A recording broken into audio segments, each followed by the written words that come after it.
7년간 특허 침해 소송전을 벌였으며 지난해 전격 합의를 하며 분쟁을 끝냈습니다. 스트래티지 애널리틱스의 조사에 따르면 금년 2, 4분기 전 세계 스마트폰 시장 점유율은 삼성이 22.3%로 1위, 화웨이가 17.2%로 2위, 애플이 11.1%로 3위, 샤오미가 9.4%로 4위였습니다. 애플 CEO 팀 쿡이 트럼프 대통령에게 도움을 요청한 것은 애플이 궁지에 몰려있기 때문입니다. 애플은 지난 5월 미국과 중국의 관세 폭탄 선언이 이어지자 주가가 6% 가까이 폭락하기도 했습니다. 외신들은 아이폰이 고가 정책으로 소비자 외면을 받는 상황에서 고율 관세가 부과돼서 가격이 더 상승되면 입지가 크게 악화될 것이라고 했습니다. 미국 투자은행 모건 스탠리는 최근 보고서에서 아이폰에 미국 정부가 25% 관세를 부과하면 $999인 아이폰 XS는 약 $160 더 비싸질 것이라고 전망했습니다. 이렇게 되면 2020년 애플 실적의 23% 감소를 의미한다고도 했습니다. 또한 가격뿐만 아니라 중국 내 불매 운동도 벌어질 조짐이 보이고 있습니다. 웨이보 등 중국 SNS에선 애플 아이폰 불매를 외치는 글이 무더기로 올라오고 있습니다. 중국 황구 15의 후시진 총편집인이 자신의 SNS에 9년간 사용했던 아이폰을 두고 화해를 쓰기로 했다고 밝혔는데 중국 네티즌들의 엄청난 호응을 얻었습니다. 로드홀 골드만삭스 애널리스트는 중국에서 애플 제품이 금지된다면 애플의 수익이 29% 감소할 수 있다고 분석했습니다. 애플의 2019년 1분기 매출에서 중국 시장이 차지하는 비중은 17%, 102억 2천만 달러에 달합니다. 애플 제품 금지나 불매 운동이 본격화할 경우 갤럭시 노트와 갤럭시 폴드가 애플이 가지고 있던 프리미엄 스마트폰 수요를 흡수할 수 있을 것으로 예측됩니다. 중국 시장에서 애플의 1분기 점유율은 7%였습니다. 애플은 미중 무역 전쟁으로 가격이 상승할 수 있으며 중국 내 불매 운동도 이겨내야 하지만 정말 문제인 것은 경쟁사들과의 경쟁에서도 밀리고 있다는 것입니다. 삼성전자는 지난 4월 세계 최초 5G 폰을 내놨고 화웨이도 8월에 5G 폰을 내놨습니다. 또한 삼성전자는 9월 6일 폴더블 폰을 출시하였으며 화웨이도 10월경 출시할 예정입니다. 샤오미, 오포, 모토로라 등 중국 업체들이 줄지어 폴더블 폰 출시를 준비 중입니다. 하지만 애플은 조용합니다. 5G 폰도 앞으로 1년이 더 걸릴 것으로 예상되고 폴더블 폰과 같은 혁신적인 제품은 내놓지 못했습니다. 삼성전자는 애플과 경쟁력에서도 앞서고 있지만 미중 무역 전쟁은 완전히 누를 수 있는 발판이 될 것이라고 예측되고 있습니다. 삼성전자는 세계 스마트폰 점유율 2위로 따라오고 있는 화웨이와의 경쟁에서도 미중 무역 전쟁 때문에 유리하게 흘러가고 있습니다. 미국이 화웨이에 대한 제재를 본격화하자 전 세계에서 화웨이는 제재의 대상이 되고 있습니다. KB증권은 미국의 화웨이 제재가 지속될 경우 올해 삼성전자 스마트폰 출하량은 기존 3억 대에서 5% 늘어난 3억 2천만 대를 기록할 것으로 추정했습니다. 반면 시장 조사업체 푸본 리서치는 화웨이의 올해 스마트폰 출하량이 2억 5,800만 대에서 2억 대로 줄어들 것으로 예측했습니다. 영국 가격 비교 사이트 프라이스 스파이에 따르면 미국의 화웨이 거래 제한 조치 후 화웨이 스마트폰 클릭률이 50% 감소했고 같은 기간 삼성전자의 클릭률은 13% 늘었다고 했습니다. 송명섭 하이투자증권 연구원은 화웨이 제재가 지속될 경우 삼성전자가 지난해 화웨이 스마트폰 출하 기준으로 약 3,700만 대를 뺏어올 수 있을 것으로 전망된다고 분석했습니다. 거기다 네트워크 통신장비 시장까지도 삼성이 점령할 수 있다는 전망도 나왔습니다.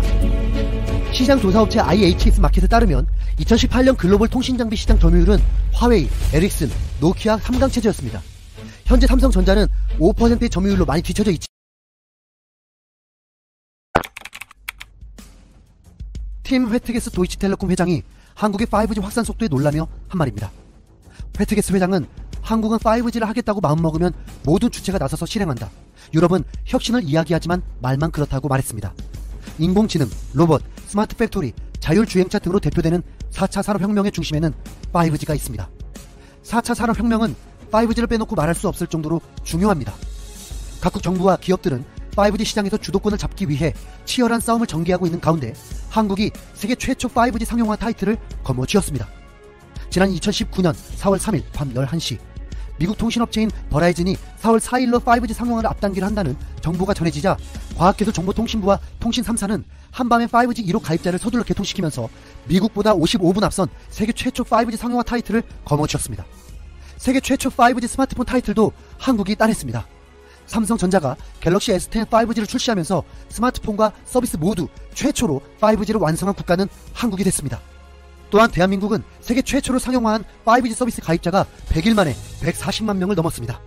매달 30만에서 40만 명씩 가입자가 늘어서 지난달 10일 100만 명을 돌파했고 100일째인 11일에는 140만 명을 돌파했습니다.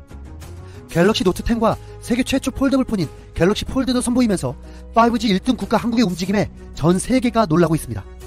한국의 5G 기술은 세계 최초로 인정받고 있습니다. 런던 아서드리틀은 자체적으로 5G 선진국 지표에서 40개국 이상을 대상으로 기술을 측정한 결과 단독 선두주자는 한국이며 미국이 그 뒤를 따른 것으로 확인됐습니다. 그 밖에 5G 선진국으로는 호주, 카타르, 스위스, 핀란드, 스페인, 아랍에미리트 연합국 등이 포함되었습니다. 한국은 명실상부 5G 기술에서는 따라갈 수 없는 선두 국가로 인정받고 있습니다. 한국에서 세계 최초로 개시된 5G 현장을 확인하기 위해 글로벌 IT 리더들이 잇따라 5G 견학을 했을 정도입니다. 지난 6월에는 유럽 통신사 도이치텔레콤이 CEO를 비롯해서 임원 50명과 함께 SK텔레콤을 방문했고, 마이크로소프트, 아마존, 구글 같은 클라우드 서비스 사업자들도 5G 사업을 논의하기 위해 만남과 협력을 요청하고 있다고 합니다. 베니오프 CEO가 광화문을 방문한 날 LG 마곡 연구단지에는 남아프리카 공화국 통신사 레이네 폴 해리스 회장과 임원들이 5G를 둘러보고 돌아갔고, 소프트뱅크, 영국의 브리티시 텔레콤 등 임직원들도 최근 용산과 마곡 LG U+ 사옥을 방문했습니다. 경쟁국들도 5G 서비스 상용화를 위해 발빠르게 움직이고 있습니다. 유럽의 경우 독일, 영국 등을 중심으로 5G 인프라 구축에 나서고 있고, 영국 이통사 EE는 올해 16개 도시에 5G 서비스를 시작합니다. 런던, 카디프, 맨체스터 등 혼잡도가 높은 도시들부터 순차적으로 도입될 예정입니다. 일본은 오는 2020년 도쿄올림픽에서 5G 서비스를 도입합니다. NTT 도코모, KDDI 등 일본 주요 통신사들은 현재 5G 시범 서비스를 추진 중입니다.